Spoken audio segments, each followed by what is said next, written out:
Hello, hello. Oh, there we go. All right. So I haven't made videos in a while. This is not a hangout. Trying it through the new. It's going to change again how we do hangouts. Now it's through live streaming. Fine.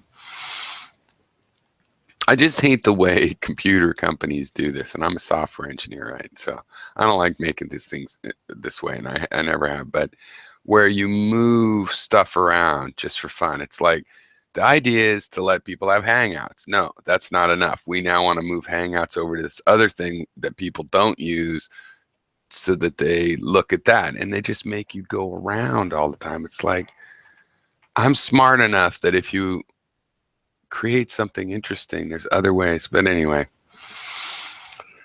I don't really mind it being integrated with the live streaming. That makes sense, actually. Maybe they'll integrate it more, but it doesn't mean they need to take the old way away, right? I naturally find that. I've already looked into the live streaming stuff where you get broadcast software. Anyway, all right, item one here. I'm just going to see how this goes, kind of out of practice, because the hangouts on Sunday are quite long sometimes.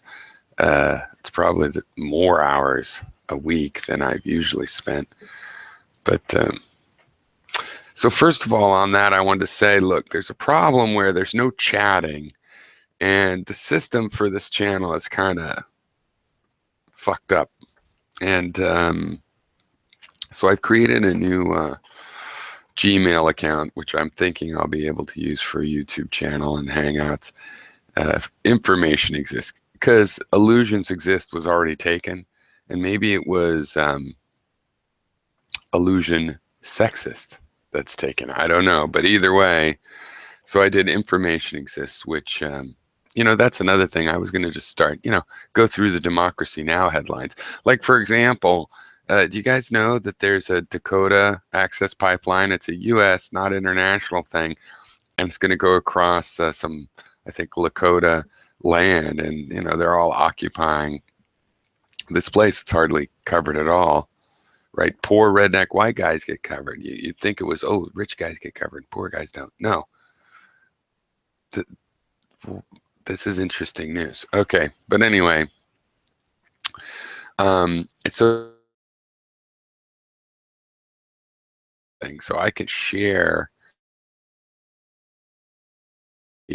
have more than one person that opens rooms, and I'm into trying the Nadia approach where we open 4 rooms. They're 8 hours each a day, on really long days. Sorry, 3 a day. So if you're interested in that, leave a message below. I like the idea of merging what we do, which is an on-demand kind of conversation, and at will, right? We contribute when we want, and we with a 24/7 thing. Now, how can you do that? Well, it's quite nice if you want to contribute something at will. There could be a live part of it, where if it's 24 hours a day. Now, in our history, that seems difficult, but with an international audience and people up at all hours, it is actually possible. That's not a direct goal. Like, if we don't achieve that, I'm thinking I want to start doing the channels there. If I do that, I will, for the foreseeable future, announce on my channel, put the link, but it'll get stored at a different channel. All right, now other than that, I've been thinking, one of the things, I've been really busy, had a lot on my mind, and but that's not really why I haven't been making videos, I don't think. I think part of what's happened is I feel like we have exhausted, not that I'm tired, but that, we've explored a lot, if not all of, it's impossible to get all 100%, but, basically we've exhausted the territory that I set out with this channel, which was basically to, I saw it was possible to talk philosophy on YouTube, and I have conveyed relativistic skepticism and related ideas that are basically at a low fundamental level of epistemology and reason that I developed by my early 20s, mid 20s. And I've continued to work on them. And certainly here at YouTube, I've been able to work on certain terminology, ways of putting things and whatnot. But they're basically those ideas. Now, my philosophy kept evolving since then. But one thing I believe about philosophy is that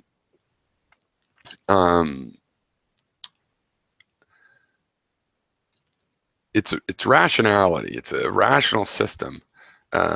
And it starts off with you as a human being and lots of generalities.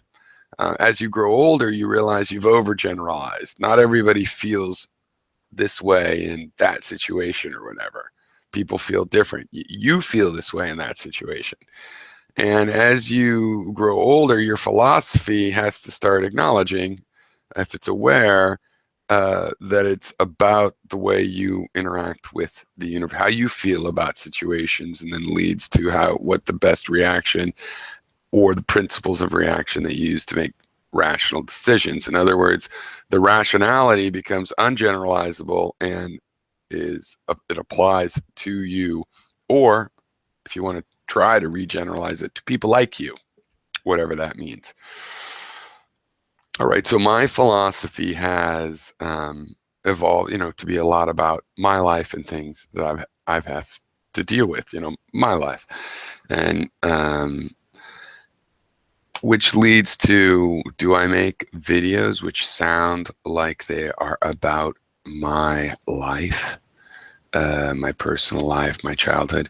I have no shame and no regret. I believe other people are silly not to think as much about their childhood as they can. What else is there besides your past? So your childhood and your adulthood to go over if you want to think about your own life or try to do anything about it.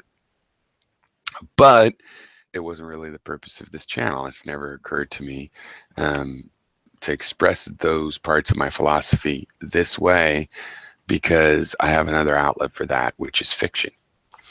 And I believe fiction is a very appropriate way to convey and deal with those kinds of details. On the other hand, it's occurred to me that I really like people who do deal with those sorts of things. I've been watching a lot of people, it's a big thing now, analyzing NPD, narcissistic personality disorder, and NPD recovery, people raised or in NPD relationships. And that's a very interesting thing. So in that vein, let's go into this, what I've been going through now. So my life is so interesting to me. My life is so interesting to me, in that it can't be characterized as good or bad. I mean, certain things have happened to me where I will never ever say that, oh, my life was good, sum total good, right? So but then again, it's like when you go gambling. I mean, it's fun because for a certain period you had a winning streak. That is fun enough to remember. That the dull streak where you lost the same amount, it's a net positive to you in terms of, if you didn't expect to win money, if you break even, that's a net positive in gambling. I mean, literally, mathematically, it should be count as a net positive. Even if you lose a reasonable amount that you expected to lose, that's a spending. And if you had an emotional enjoyment of it, well, that's what you're paying for. Okay. Anyway, so I've been looking for work. Well, why I was thinking of that, as far as the sweet and sour of life or whatever, is I'm living here on the lake, love it, beautiful. Today was beautiful. On the other hand, I had a job that was supposed to be very long term that was just 4 months, which has never happened to me. I mean, the last 2.5 years I've worked 3-month jobs, 6-month jobs, all kinds of things, but to think it was supposed to be long term, and then the politics and stuff. So, that sucks. So is it good or bad? I just bought a house. Oh my God. And I'm pretty used to looking for work right now. And actually I feel better than I ever have before when I'm looking for work. It always wrangles me up or whatever a little bit. Um, and part of it is just owning a house. I mean, owning a house, it's like I've thought when I moved here to Maine that I'm close to some big cities. And if I have to go down there or even live down there and leave the family up here and pay rent or whatever, that would be worth it. But that's kind of a very hard thing. It's like if I have to move and then, you're kind of gypsies if you don't own your land or have a great confidence that you can stay there, like the kind of landlord, like your grandma or something that'll let you stay someplace. If you have that kind of feeling of, I don't know, ownership / the choice, freedom to stay, and definitely they have something to hold on to. And it's certainly harder to take a house than a rental. I mean, the last place we were at, they wanted to sell the house we were planning to buy. It was too expensive just because that area is expensive. And, we could have got kicked out because they sell the house, and you're looking for work. That's not the time you want to have to pay $4,000 or $5,000 to move. Now, I just paid some to move anyway before, and so there's plenty to worry about. But when you add everything up, and also we've had some good fortune. My wife found some work. She hasn't been working since we got here because we didn't want her to, but she looked and found some stuff she really enjoys, and it's suited for. She has a degree and whatnot, and it's a pretty good job. So if I could retire, totally, man. I mean, like, I'm a software engineer. I've done all kinds of things. I've worked in science. I've worked in commerce. But what do I do on my own? Well, probably one of the most proud projects I fun that I'm happy with, that I'm like, hey, look, and I'm mentioning now, out of 30 years of all kinds of projects that I really did enjoy, and for various reasons and abstractions, when you work professionally, you kind of enjoy the abstractions. The end result is kind of boring. Like, well, no, I mean, I worked in science, and the end result was not boring, but it was detached from me in the sense that other people do the end result. Okay, so what this one I'm happy with, and what I would do if I was a trust fund baby, would be things like this, where I made a piece of software where you put 6 images in it, and then it breaks the images up into triangles and whatnot, prints them on a page in a square. You print that out, and then you cut the square out, and then when you fold it origami into a ball, all the images are on all the 6 sides of the ball, because it's actually a cube, but you blow it up and it looks like a ball. So you can do it either way. You can also push the shapes down so it looks like a giant paper dice. That's what I really enjoy that. Or when I was like 19 on my the terminal that we had for the talk to the mainframes, I made batons that spin around. You could hit keys and create more batons and things like that. That's the fun stuff. So anyway, so I'm looking for work, and it's this funny about the hiring concept, because there's a lot of interesting things about hiring concepts. I mean, one thing, I've done plenty of hiring. I've been a lead and senior programmer consistently since 1994, and actually in my resumes, I don't really worry about age discrimination. I'm 48, but sometimes I do, because I'm like, 30 years experience, and it's like, I need to tell these people that I started getting paid to program around 15, so they understand. I worked my way, I had summer jobs, and then I worked my way through college, programming for NASA Ames, and I took a lot of math and physics, and of course ended up with the philosophy degree. And it's you want to explain to people, because people take just a few clues and go with something. But so I've been hiring and working with issues like that for 20 years now. And I also I'm an engineer. Software engineer. I work on something, and sometimes they've grown into teams, the projects. And people, there's so many things that are weird about, like, one of the major things people say, like an affirmative action related thing, is just hire the best person for the job. You should just use like objective criteria. And it's like, well, if you do any hiring, that's ridiculous, because it's more like 2-minute dating or whatever. I mean, you just don't have that long. You have just a couple experiences with this person. It's very hard to make it rational.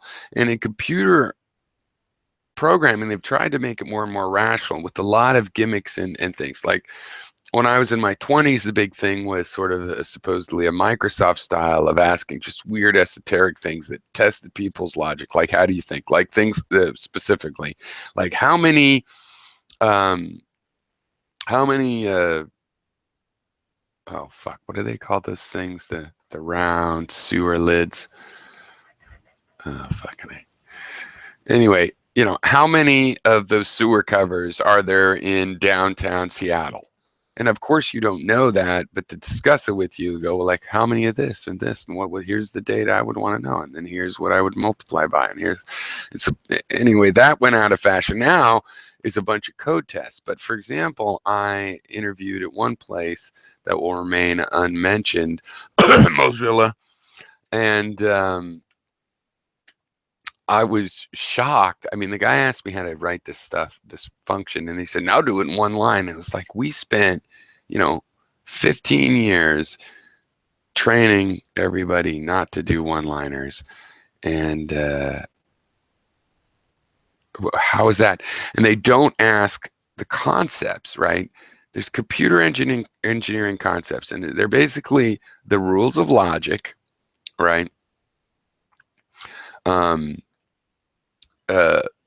Applied to procedural logic, with the laws of physics, the role of the laws of physics being played by this thing called complexity theory, which is very interesting, by the way, which is how long and how much memory certain kinds of problems necessarily take. And certain problems have been analyzed, and we know they're difficult. So, for example, solving chess, very difficult. Solving in the game theory sense, right? Like a computer can solve checkers, which means at a given state of the board, it can look at every possible move from there and make sure not to take any of those paths where it will lose, right? So solving that is difficult. A traveling salesman, inherently difficult. Certain things computers are just not good at it. Even if they were 100,000 times faster in the life of the universe, that's not enough because they're so complex. Of course, that's misleading, because what happens is there's ways to make approximations, right? To solve the whole thing, no, proved you can't do it. But you can make an approximation and ignore 70% of the cases, and then brute force the remaining ones. And it might be that Moore's law helps you there. And of course it does. I mean, things like voice recognition involve some inherently complex things that they are able to create a decision tree where they ignore the cases they don't want to exhaust, right? Okay, and these are the kinds of things they're not really asking for, even at, I mean, I've been applying to all kinds of places, just little startups and whatever, people that pay whatever. But also, I worked for, in the last 2.5 years, I've worked for a Fortune 500 company, a startup that got funded and whatnot. So it's a pretty broad experience, and asking for concepts is remarkably low. And yet the last job noticed concepts, really a philosophical reference on my resume that most people didn't notice, which I liked. And it turned out that I don't know why they didn't think that way at all. They didn't appreciate that part of the way I think at all. On the other hand, it's fine. This last job is just like you learn, okay, we're breaking up. Yep, probably for the best. I was willing to work harder than you, but thanks for saving me time. So these aren't complaints, because, I'll show you. Okay, first of all, I looked for work way back in the day. I looked for programming jobs back in the day before the net, where you had to look in the San Jose Mercury or whatever. That was shit. And of course, when I was a teenager, I had a couple non-programming jobs in my life. Specifically, I worked at a theater. My first job was at a deli/donut shop. And then I worked in a computer store where I thought I was a programmer, which is why it didn't last there, when I first went to college. And other than that, I've always worked as a programmer. And I'm thankful that I could sit in my office take breaks and stuff and look for work online, and that's the way it's properly done. I'm also thankful that there's shit tons of remote work right now. So in the last couple weeks, this is how many jobs, each one's a couple pages, jobs. These are just ones I've applied to, and probably not every single one because I forget to print them out. So that's a lot. And I get responses. I've had an interview Monday, I had an interview today. Let's see, how did that work? Was it Monday or Tuesday? And I had one today, which is Wednesday.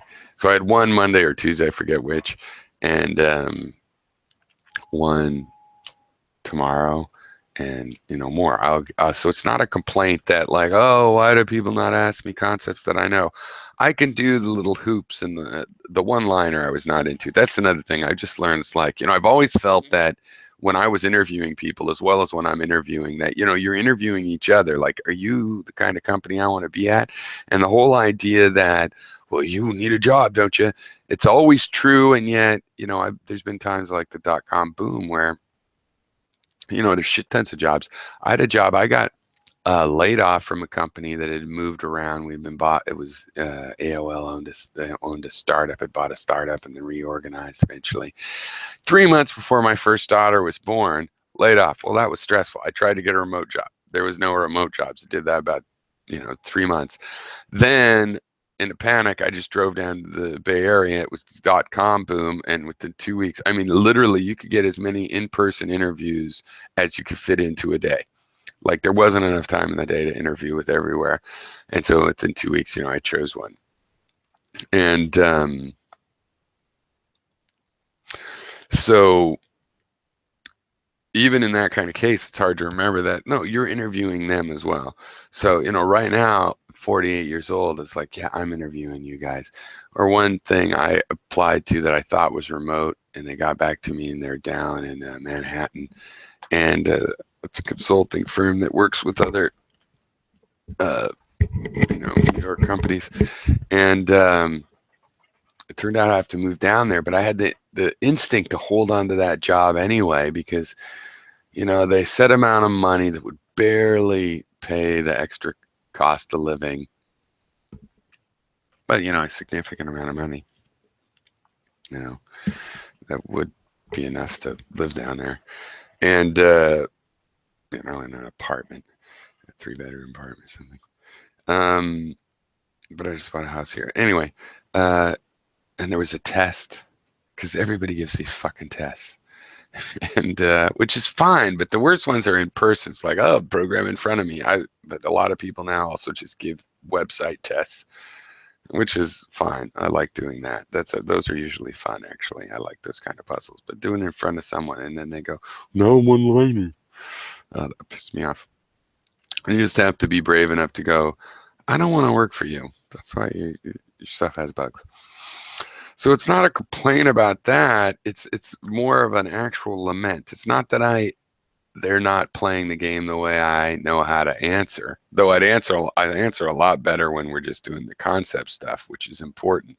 When they ask, anybody could get tripped up and, oh, this. Well, what about this thing? And show me just an asterisk there. So many weird little things. But it's more like, wow, I'm just in an industry that's blown up and full of people that have like almost literally no understanding of it. I do have a lot of sympathy for people that hire, and they're trying to get these rational techniques, but it's just like, people say they want one thing, they don't. It's bizarre.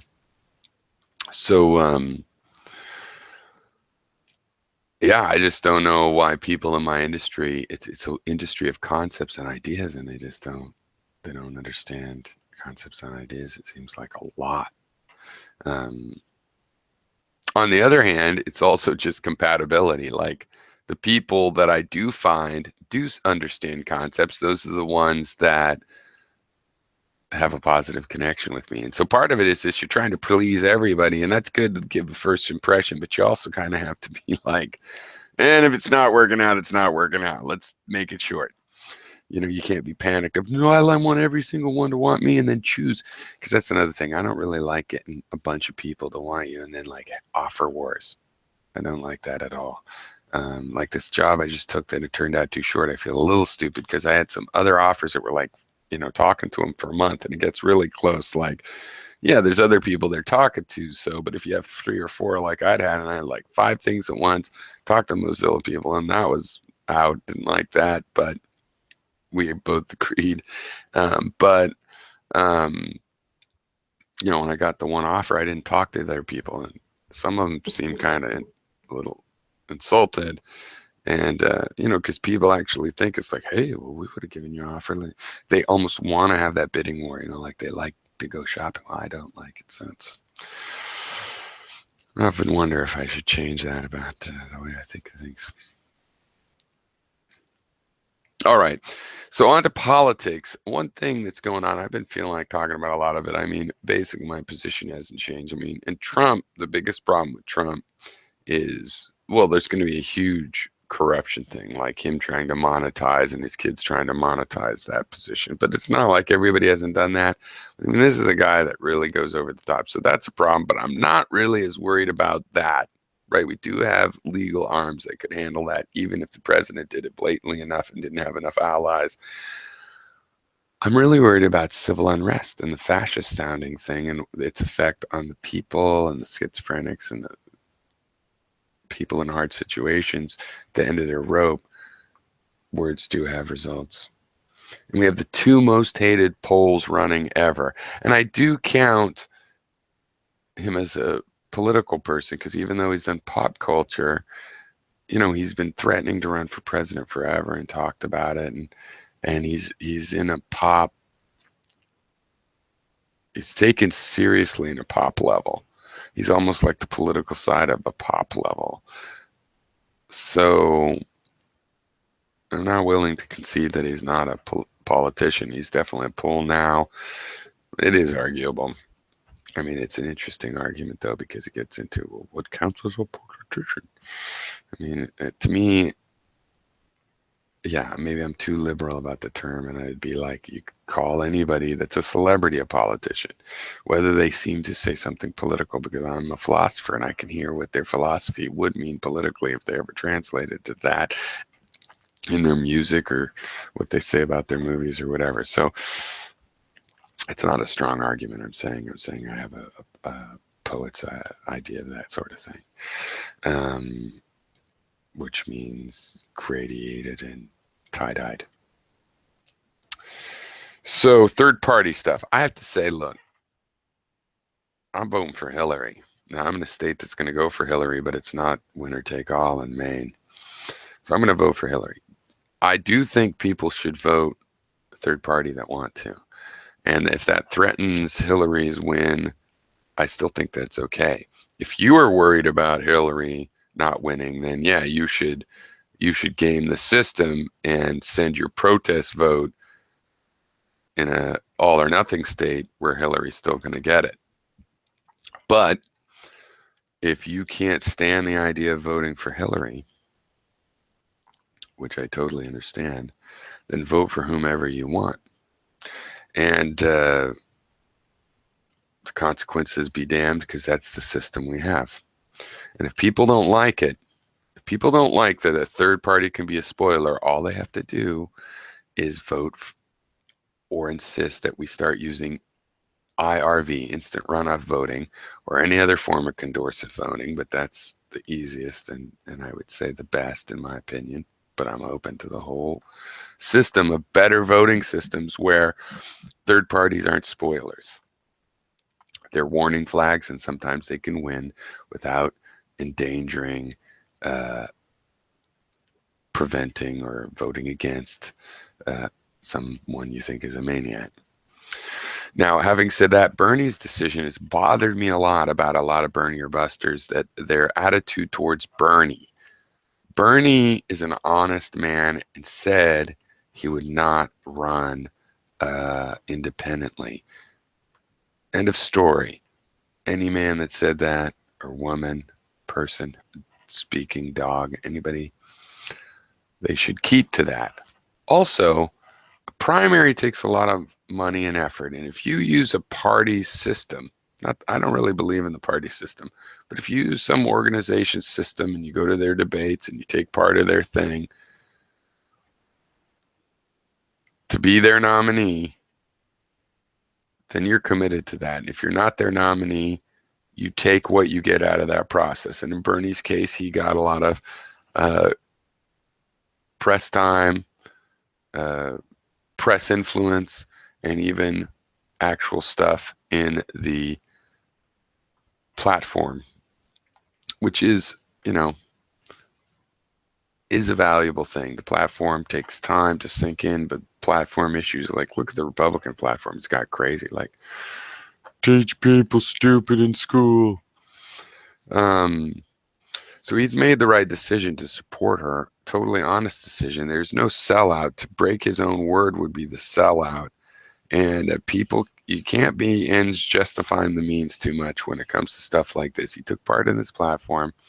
He gets the influence. If he had run independent, he would have given up door number one, all the influence and stuff. Hillary saying she supports $15 and doesn't support the TPP and college tuition concessions. He would have lost all that. She'd have no reason to make those concessions. Him not running as independent is sort of why those were made. Maybe the threat is valid, but other people should make it. Bernie certainly didn't be so weak as to make her so confident as to not have to make those kind of concessions.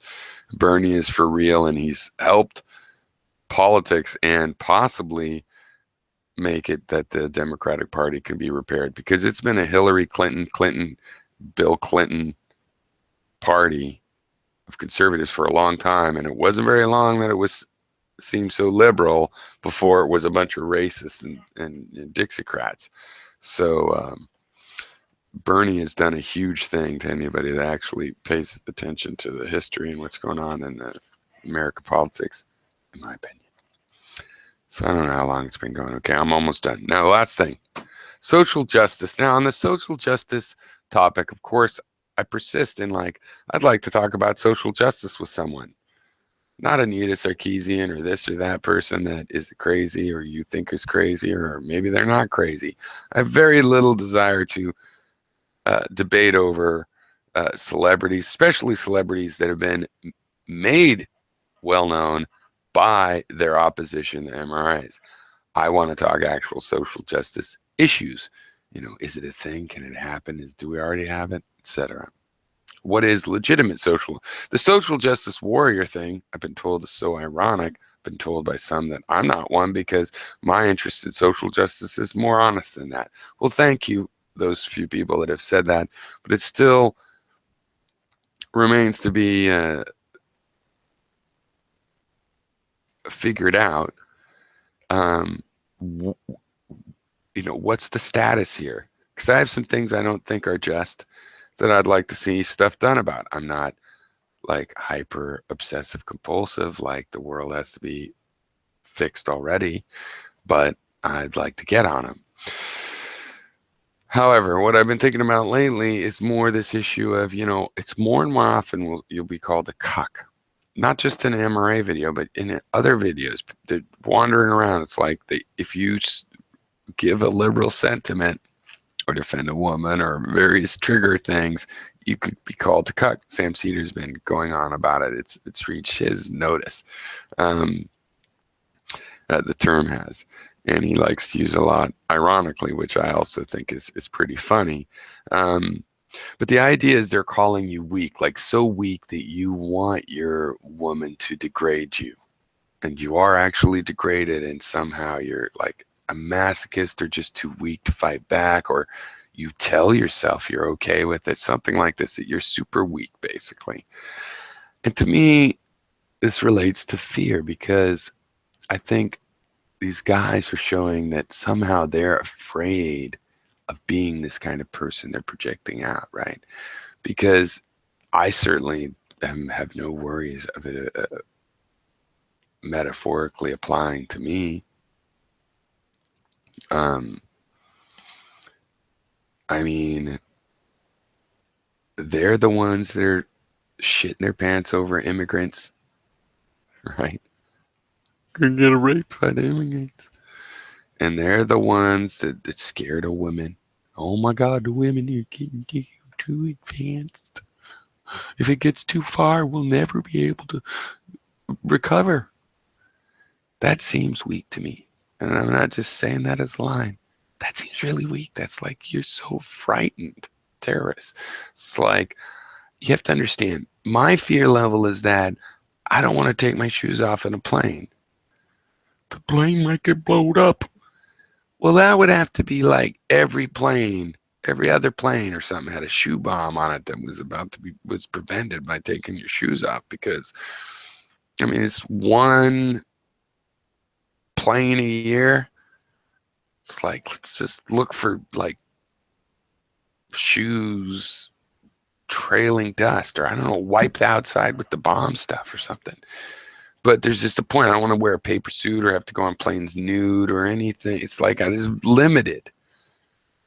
And what bugs me is that I'm pretty sure everybody is this way, or do people see, they don't know they're this way because they just black things out. But look, when you get in a car and drive to the store, your chance to be being killed on that in those minutes was huge compared to the chance of a plane going down because we didn't make people take off their shoes.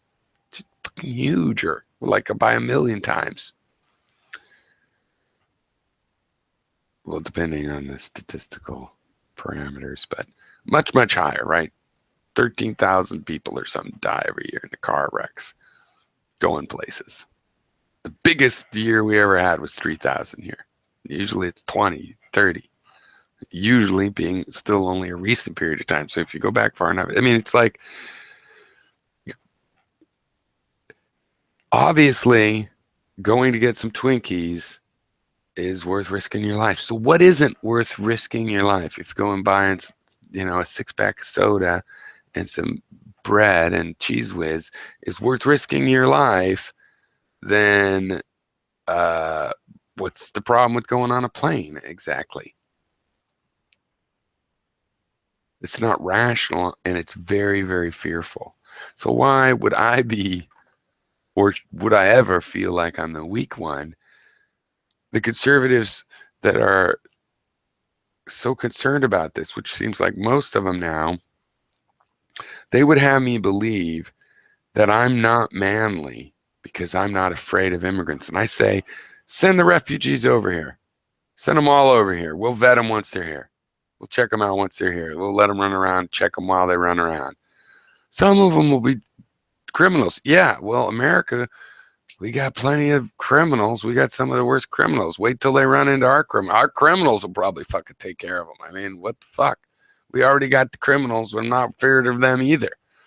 Doesn't mean I'm not going to do anything about them. I believe in having police, for example, but I'm just not scared of it, right? I'm more concerned of being assholes to those people and having a whole culture of people that with a negative opinion than a few criminals amongst us whose cousins are also here, that cousins that aren't criminals, that, I mean, it's going to work out fine enough, and I mean, about the only thing I'm concerned of is nuclear, not even as much dirty, but nuclear bombs. That would be a problem. But even that isn't as big a problem as everybody fucking thinks. First of all, it's not that easy to do. You can see fucking the movement of radioactive materials from fucking space. So if you just put all of this black budget money instead of spying on everybody into watching that stuff, which they put enough in already, actually, you could keep track of that. But also, yeah, it's not going to be the end of the world if one dirty bomb goes off somewhere. It's going to be pretty bad there, but like it's going to be like Fukushima, where we just fucking our own corporations and negligence led to it. The worst. It'll be similar. Not as bad, probably, if it was just a dirty bomb, but if it was an actual nuclear war, then, oh my God, it'd be like Hiroshima. Yeah, terrible, terrible, terrible stuff we've done on purpose, too. So it's like, I don't want to live in a police state because of that possibility. That's more of a concern to me. I don't even want to take my fucking shoes off, okay, on the plane. That's stupid. And I don't want people not to be able to come to the gate. I'd rather be able to go to the gate and maybe a gate bomber would blow me up one plane time when I'm getting my grandma off the plane. I'd rather take that risk. Wouldn't you all? I mean, how do you fucking want to live? Life is inherently, pianos could fall on your head any fucking way. I mean, the kind of things I really want to work hard on are like these miserable things like cancer or Alzheimer's. Let's get rid of that piece of shit. That's a worry. I'd like to get rid of terrorists too, but somehow I just don't think being paranoid shitheads calling people cucks and weak because we're afraid of women, I don't think that's going to do it. All right, there's my video. I'll try to make one video every week. I would really like to start making videos again regularly.